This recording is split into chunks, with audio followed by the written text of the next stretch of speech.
Controversy has erupted over video footage showing presidential candidate Ronald F. Kennedy Jr. discussing the theory that COVID-19 was purposefully engineered to target some races and leave others alone.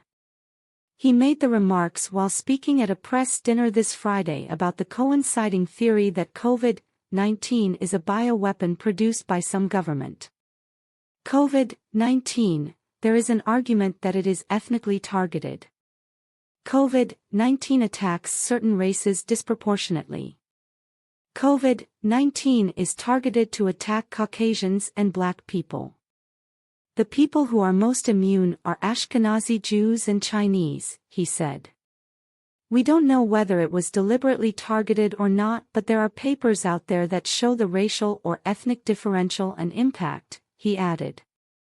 The remarks inspired accusations of anti-Semitism from the media. Kennedy's remark echoes well-worn anti-Semitic literature blaming Jews for the emergence and spread of coronavirus, which began circulating online shortly after the pandemic broke out, the New York Post reported. Jewish organizations also blasted Kennedy. This is crazy. It makes no sense that they would do that. I read everything. I was totally against the vaccine.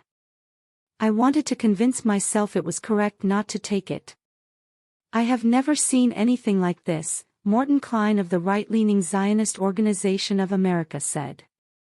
The claim that COVID-19 was a bioweapon created by the Chinese or Jews to attack Caucasians and Black people is deeply offensive and feeds into xenophobic and anti-Semitic conspiracy theories about COVID-19 that we have seen evolve over the last 3 years, the far-left Anti-Defamation League added. Meanwhile, leftists rushed out of the woodwork to attack the Democrat presidential candidate. I'm sorry. Robert Kennedy Jr. needs inpatient care. I speak as a formerly friendly acquaintance who admired his environmental work. He has lost his mind, Keith Olbermann tweeted. If you still think there is a left or even non-insane case for supporting or even indulging RFK Jr., then you have been conned or have conned yourself. Madness. Racist, conspiratorial, dangerous madness, MSNBC's Mehdi Hasan added. Fellow Democrat presidential candidate Marianne Williamson also got in on the RFK bashing. But according to Kennedy, his critics are deeply mistaken. In a tweet posted Saturday, he denied ever having suggested that the COVID-19 virus was targeted to spare Jews, and explained that he'd simply been discussing a legitimate scientific study.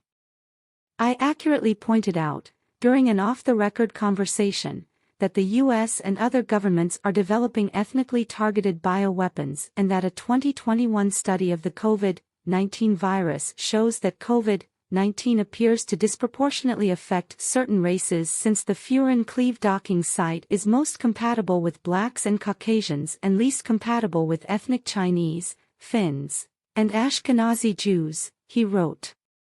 In that sense, it serves as a kind of proof of concept for ethnically targeted bioweapons. I do not believe and never implied that the ethnic effect was deliberately engineered, he added. His supporters also rushed to his defense, including journalist Emily Austin. After speaking with RFK Jr. this morning, I'm severely disappointed in, the New York Post's headline. Being a Jew combating real anti-Semitism, this was not it, she tweeted. He clarified with me this morning that he was discussing ethnic bioweapons, and merely stated that the Cleveland Clinic study showed that SARS-CoV-2 affects certain ethnicities more than others. Number 1 being people of African descent. It is least compatible with Finns and Ashkenazi Jews. This is what he said that was spun by the media, per usual, and P.S. He's a huge ally for Israel at Robert Kennedy Jr., she added. Conservative commentator Candace Owens also came to RFK's defense. This is your daily reminder that virtually everyone in media is insincere and clamoring to baselessly refer to everyone as anti-Semitic or racist against Black people, she tweeted. In additional tweets, RFK also slammed the Post for exploiting his "OFF the record" conversation to smear him, and noted that it's another example of the mainstream media's dishonest playbook.